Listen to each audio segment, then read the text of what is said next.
Episode 18. பணவாளியின் பெயர். விஜயநகர அரசின் அரண்மனையில் சத்தம் அடங்கி மன்னர் கிருஷ்ணதேவராயர் ஆலோசனை கூட்டத்திற்காக படைத்தளத்தில் அமர்ந்திருந்தார். அரசவையில் அதிகாரிகளும் சாம்ராஜ்யத்தின் சிறந்த பண்டிதர்களும் குழுமியிருந்தனர்.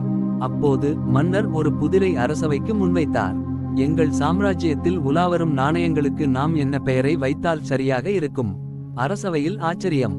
மன்னரின் கேள்வி சாதாரணமானது போல் தோன்றினாலும் அதற்கு தீர்வு அளிக்க பெரிதும் யோசனை தேவைப்பட்டது. ஒருவரும் உடனடியாக பதிலளிக்க தயாராகவில்லை. அரசவையின் நாட்காலியில் வசப்படுத்திய தெனாலி ராமன் மெல்லிய புன்னகையுடன் அமர்ந்து கொண்டிருந்தார். அவரது புன்னகையை கண்ட மன்னர், ராமா, உன்னிடம் ஏதாவது பதில் இருக்கிறதா என்று கேட்டார். தெனாலிராமனின் நகைச்சுவையான பதில், மன்னரே, உங்கள் கேள்விக்கு நான் ஒரு சிறிய பரிசோதனை செய்ய விரும்புகிறேன். அதற்கு 2 நாணயங்களை தருமாறு உத்தரவிடுங்கள் என்று தெனாலி கூறினார். மன்னர் உடனே அமைச்சரிடம் கூறி 2 தங்க நாணயங்களை கொடுத்தார். அவற்றை பெற்ற தெனாலி அவற்றில் ஒன்றை மன்றத்தில் அமர்ந்திருந்த ஓர் ஏழை விவசாயிக்கு கொடுத்தார். மற்றொன்றை அரச சபையில் இருந்த ஒரு அரசமகனிடம் கொடுத்தார். அவர்கள் இருவரையும் பின் திரும்பிச் சென்று அந்த நாணயங்களை வெளியில் உள்ளவர்களிடம் வழங்கச் சொன்னார். குறிப்பிட்ட நேரத்திற்கு பிறகு அவர்கள் இருவரும் மன்றத்துக்கு திரும்பினர். தெனாலி அவர்களிடம் கேட்டார், நீங்கள் கொடுத்த நாணயங்களுக்கு என்ன பெயர் சொன்னார்கள்?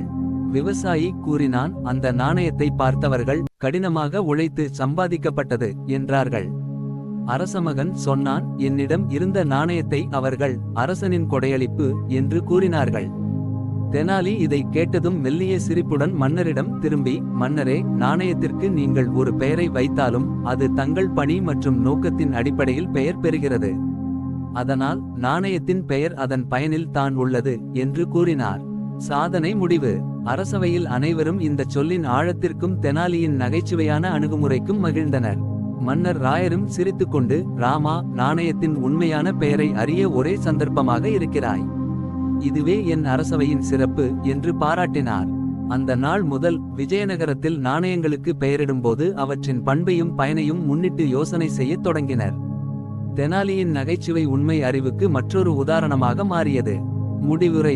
தெனாலிராமனின் புத்திசாலித்தனமும் நகைச்சுவையும் அரசவையின் ஒவ்வொரு ஆலோசனையும் சிறப்பாக மாற்றியது. அவர் கூறிய இன்றைய பாடம், பொருளின் பெயர் அதன் பயன் மற்றும் தருணத்தை பொறுத்தே உருவாகிறது என்பதை குறிக்கிறது.